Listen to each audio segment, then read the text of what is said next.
This channel does not promote any violent, harmful, or illegal activities. All content provided by this channel is meant for educational purpose only.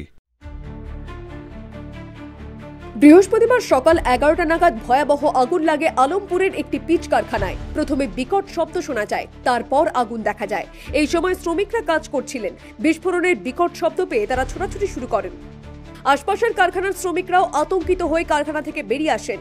খবর পেয়ে দমকলের বেশ কয়েকটি engine ঘটনাস্থলে পৌঁছয়। Pitch কারখানায় দাহ্য পদার্থ মজুদ থাকায় আগুন নিয়ন্ত্রণে আনতে বেশ বেগ পেতে হয় তাদের। আগুন নেভাতে ফোম ব্যবহার করেন দমকলের কর্মীরা। কাজ করছি সেই মুহূর্তে দেখা গেল ব্লাস্টের আওয়াজ পেলাম।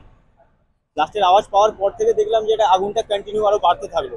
সেক্ষেত্রে আমরা পার্শ্ববর্তী এলাকায় আরো সব জানালাম এবং ওরাও সব দেখলাম বেরিয়ে এলো এবং আমাদের সমস্ত গোডাউন, আমাদের এটা কোরিয়ার কোম্পানি, সাইড কোম্পানি, এখান থেকে আমরা সব বাইরে করলাম। তারপর ফায়ার ব্রিগেডকে বলা হলো, কন্ট্রোলে এখনো তো আসছে না, দেখতে পাচ্ছি আপাতত। খবর পেয়ে ঘটনাস্থলে আসেন হাওড়ার সিপি প্রবীণ কুমার ত্রিপাঠী। দমকলের আধিকারিকরাও ঘটনাস্থলে পৌঁছে আগুন নেভানোর কাজে তত্ত্বাবধান করেন। মানে এক্সট্রা ফায়ার ইঞ্জিন আসছে, খুব শীঘ্রই এটাকে আশা করি আমরা কন্ট্রোলে যাব। ফায়ারের লোকের সঙ্গে আমরা কথা বলছি, ওনারা বলছেন কি এটা ওনারা খুব শীঘ্রই কন্ট্রোল করতে পারেন। যতক্ষণ কন্ট্রোল কমপ্লিটলি হচ্ছে না ততক্ষণ এক্স্যাক্টলি বলা মুশকিল।